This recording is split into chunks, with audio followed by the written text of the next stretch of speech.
Hi, I'm Ben Mankiewicz. Thanks for watching Summer Under the Stars on TCM. Since 6 a.m. Eastern, we've been in the midst of a 24-hour marathon of Humphrey Bogart movies. He is featured player number 2 on Summer Under the Stars. We'll turn our programming over to June Allison early tomorrow morning. Up next, a hard-edged film noir where Bogey has a missing persons mystery to solve. It's from Columbia in 1947, Dead Reckoning.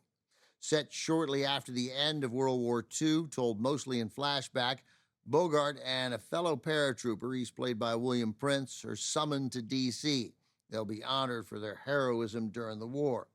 Then Bogey's pal mysteriously bolts before they meet the brass.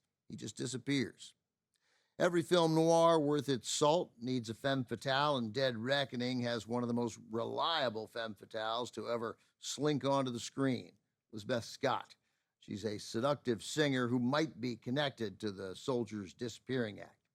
Shortly after the end of the Second World War, Hollywood began telling stories focusing on veterans re-entering civilian life.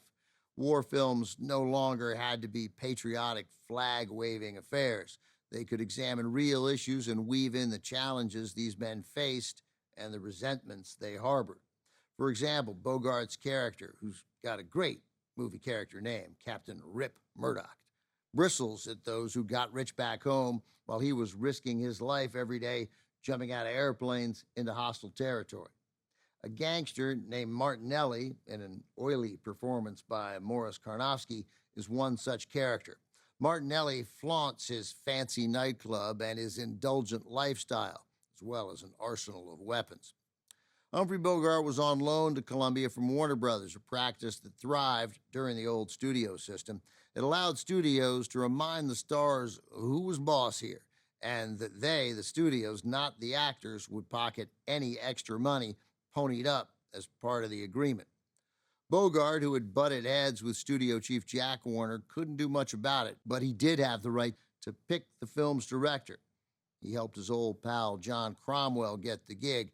Cromwell had given Bogart his first bit part on the stage way back in 1922. Here's this film from 1947, Dead Reckoning.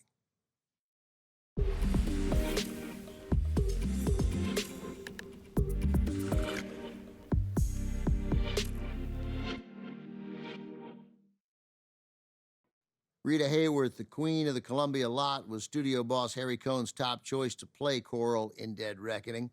Hayworth had just starred in Columbia's 1946 smash Gilda. Cohn believed a Bogart-Hayworth combo would be a surefire hit. However, Hayworth tossed a wrench into the plan. She was in the midst of a contract dispute with Cohn, plus she was busy shooting The Lady from Shanghai with her husband at the time, Orson Welles. Getting her to make Dead Reckoning was going to be a major headache, so Cohn borrowed Lisbeth Scott from Paramount. Conceivably, that might have been a threat to Bogart's home life. Scott had been given the nickname The Threat by her studio, Paramount.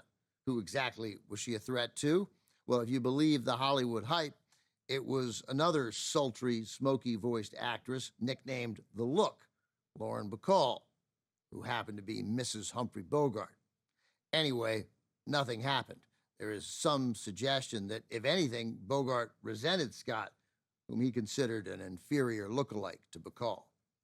That palace intrigue provides a perfect segue to our next movie, film noir starring Bogey and Bacall. He's a convicted wife killer. She believes he's innocent. Dark Passage is next, as Summer Under the Stars with Humphrey Bogart continues on Turner Classic Movies. Next on TCM, Dark Passage, then China Clipper, and later, 2 Girls and a Sailor. Double down on June Allison tonight.